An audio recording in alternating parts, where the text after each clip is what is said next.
I think, Hassan, you have a story, a personal story that can be very interesting for all of us, because you are Somalian, you come from Somalia, but you spend part of your time as refugee in Europe. I thought that story was for your university. You're now giving away. And then now you are prime minister of your country. So and your country is one of the protagonists of this fight against extreme poverty. So I ask you to answer the question maybe from also your personal point of view. It is true. Maybe poverty and refugees are linked together. And it's true. And when I come back to university, I'm going to take it a little bit more in detail. Very true. In 1989, I was a refugee in Norway. And I've worked many years in different institutions, including refugee institution, the Norwegian Refugee Council, for many, many years. And I became a prime minister of my country. And at some stage, I ended up going back to Norway as a prime minister, meeting the Norwegian prime minister and conducting our business in Norwegian.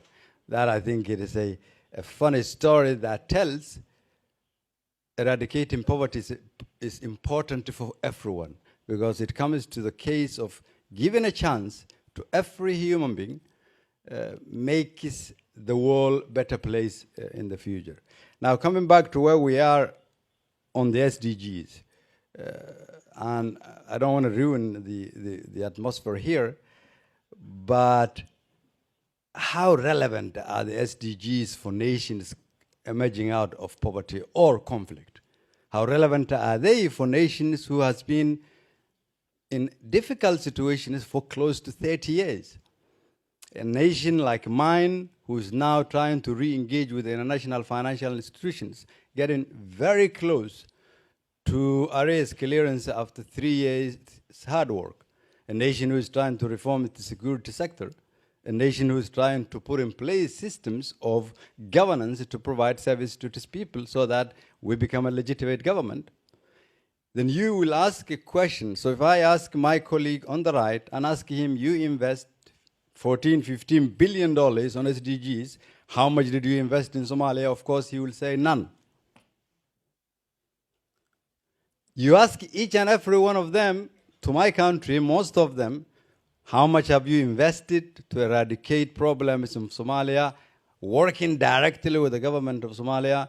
They will tell you, most of them, none, or we work through ABC. Any assistance that is given to any nation that doesn't provide legitimacy to the government, it will never be sufficient and it's going to be temporary. Very true that we're working a case here of poverty reduction. But the world is at a stage where it's linked with security, linked with service delivery, linked with good governance, linked with eradication, corruption. That is why I think in the context of where I stand and where my country is today re-emerging, we need to change the narrative, the old mindset of how we've seen the world as one global world. There are nations who have different needs with investment that is different from others. We cannot be measuring SDGs as required of the Norwegians and the Danish and the Swedish or Canadians and say to other nations who are emerging, we will come back to you once we are able to use the same tool. There must be different tools in helping different nations based on the stage where they are. That is why I think the debate positively has to be how far have we reached in eradicating poverty or supporting nations, but also how effective have the model itself been. I rest my case. Thank you, Hassan.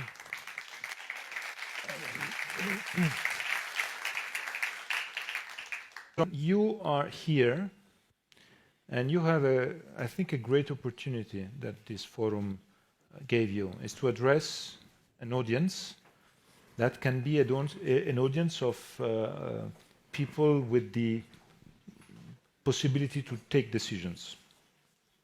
So if you have the magic wand now, and you can achieve 3 dreams in the next 5 years. So you come back here in 5 years' time and you have achieved 3 things thanks to the magic wand. What are the 3 things you want to achieve to have this challenge really addressed? Thank you very much. First, as I grew older, I came to realize there's less magic in this world and more reality. but as I take this note forward, first I'm going to say that the universal quest to attain SDGs is not a one-size-fits-all scenario. So that is, for example, a line I would leave with this audience. And the reason is that for the investment of SDGs to work, you will deal with nations who have had an absence of institutions. And in that, individuals or entities have been filling the space of institutions.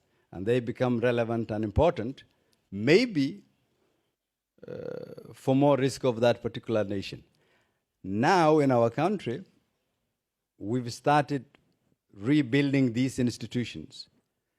Investing in rebuilding these institutions itself must be seen as part of attaining the SDGs. That is the magic number 1. So, in other words, one has to understand that in the context of my country, we came to the realization that changing the narrative of the nation itself have proven to be far more difficult than rebuilding the nation.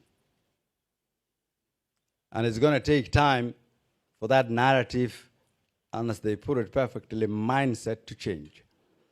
The second now I would want our colleagues of here to also take with is that there's a demographic change that are rapidly shaping in our region.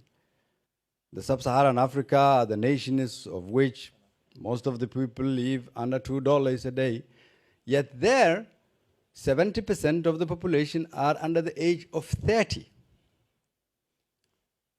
If the investment is not tailored toward that, invested in, as you put it, giving them an opportunity, that is going to be the biggest risk we will face.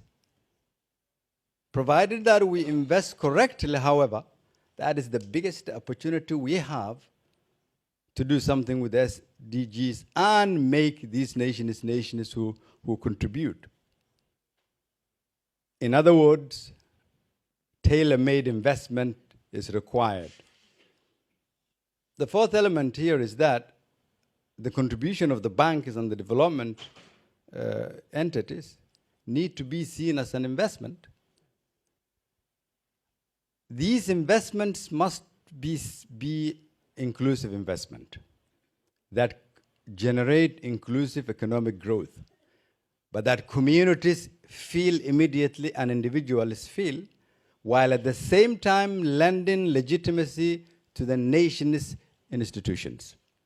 And the final point is that in every nation, with the tremendous challenges you will find in segment of that society who has a great capability and potential, who've survived all the challenges despite all odds. In our case, you have a thriving business community who has been built on trust, while every other institution broke down for more than 20 years.